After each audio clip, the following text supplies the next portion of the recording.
how I stretched my wife and ruined her Thanksgiving. I wasn't trying to ruin Thanksgiving. In fact, I wanted this year to be special, even after realizing my wife was their bad lady. I told her how stretching could improve her well-being. It reduces aging, according to studies, but she dumb hoe. We had invited family over for our annual Thanksgiving dinner, and everything seemed to be going fine. Or at least, that's what I wanted my wife to think. I made video montage to play for everyone at party. I included clips of us together, smiling like a perfect couple. But then, halfway through, it showed my wife sitting there, stiff as a board, not stretching, while the rest of us in our tracksuits were stretching in perfect form. "What is this, babe?" she asked me, clearly trying to find the remote, but my mother was guarding it like a ferocious tiger. It wasn't just once or twice. It was every time, always avoiding the stretches. Everyone else in the video was stretching, but she wasn't. She even seemed annoyed by the constant, healthy stretching around her. "Do the fucking stretches," I yelled at my wife. "No, we're not doing this right now," she yelled back at me. "I don't want to stretch for the last fucking time." I saw it clearly, and so did everyone else. "Does she know stretching boosts circulation?" my boss said to his boyfriend. "It even reduces stress," the other gay man said, eyebrows raised in disbelief. I even told her that stretching improves posture, alleviates back pain, and enhances athletic performance. I explained to the rest of the party. "Who chooses to be stiff?" my mother chimed in. How could she ignore all the benefits? She was stubbornly avoiding what was clearly a game changer for her health, and now it was playing out in front of everyone. The whispers grew louder. "Stretching even promotes relaxation," Beatrice, our servant, added. "What's the point of being stiff when stretching helps prevent injuries too? Are you dumb or something?" my mother asked my sour-faced wife. "Stretching even helps with sleep and overall mobility," I yelled at her, holding a yoga mat out for my love to take. Then, good old drunk Gary chuckled and said, "It's not like it's hard to stretch your hamstrings for 5 minutes. I can't believe she refuses to do it. What's her problem?" He was pointing and laughing at her for the whole rest of the night. And then it hit me, the full realization of how deeply stubborn she was being. Why would anyone choose stiffness over something so easy and life-enhancing? Why would she not care about all the proven benefits of stretching, like preventing joint pain or reducing muscle tension? "You actually want to die, don't you?" I asked my wife. "You're sick in the head, aren't you?" "Maybe you're being too stern," my boss suggested. But I wasn't being stern enough. I knew that then and there. My wife looked upset, but I wasn't backing down. She was harming herself by not stretching.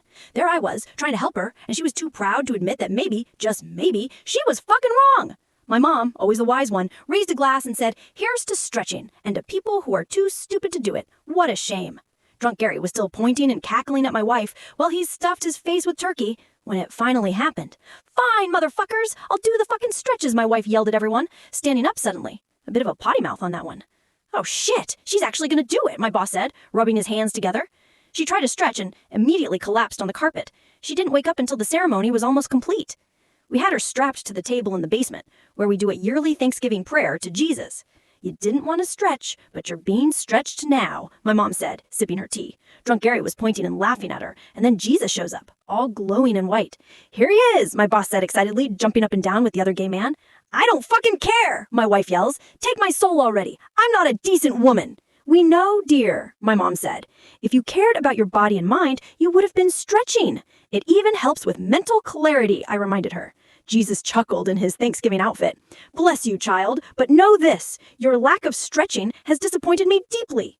"You're literally going to heaven for not stretching," Drunk Gary laughed, then choked, spitting out some turkey on the floor. He kept pointing and laughing anyway, gravy all in his beard. I hadn't seen him that happy since he was drunk on my wedding night. "Whatever," my wife said, clearly trying to ignore everyone and act like she was trying to sleep. Then, all of a sudden, the air crackled with a divine energy. The room grew bright, and a soothing warmth spread through the house.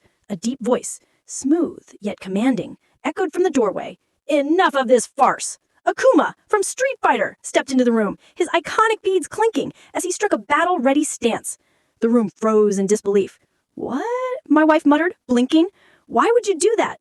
Akuma locked eyes with her, a fire burning in his gaze. "I've seen the way you've suffered because I was watching through the window. No one should have to suffer like that."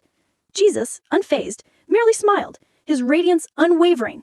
"This is not a challenge you can win, warrior. My strength is unmatched." "You underestimate me, savior," Akuma said with a calm, determined smirk. "But it's not about strength. It's about will." The fight began, and the room was filled with the sounds of fists clashing against holy power. Akuma's every move was a blur of ferocity and precision. Jesus radiated divine grace as he deflected each blow with ease. As the battle raged on, it became clear that Akuma was more than a match for the Savior. With a final, thunderous punch, Akuma sent Jesus stumbling, his heavenly form glowing even brighter in defeat. "You're not getting her soul," Akuma declared, panting, his muscles rippling. Jesus smiled, serene despite his loss.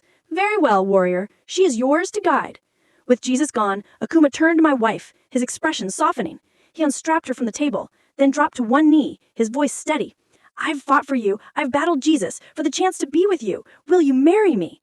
The room went silent. My wife's eyes widened, and then a smile slowly spread across her face.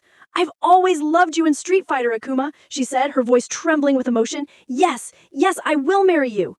And then in a flash, Akuma punched her square in the stomach. "Not!" he yelled. The room erupted in loud, raucous laughter, the kind you only hear after a chaotic Thanksgiving. Even Jesus, now peeking through the clouds, couldn't help but laugh. We were all in on the joke, obviously. And with that, my wife was carried into the clouds by angels, disappearing into the unknown, as the entire family continued to laugh and cheer. "Yeah, go to heaven for not stretching, dumb bitch," Akuma laughed. "I stretch every evening and fucking look at me." "You do seem like you're in very good shape, Akuma," my mother said. Akuma's my dad now, and he's helping me train to throw fireballs and teleport. I can already do the spinning uppercut. I've been able to do that since I was a kid. My boss gave me a promotion because the party was so kick-ass, and he's coming over later with the other gay man to watch a special channel Jesus gave me on the television. I'm watching my wife on the TV right now. She's with Robin Williams and Prince, and honestly, she seems happier now. I don't think she really liked chilling in the house with me and my mom for whatever reason.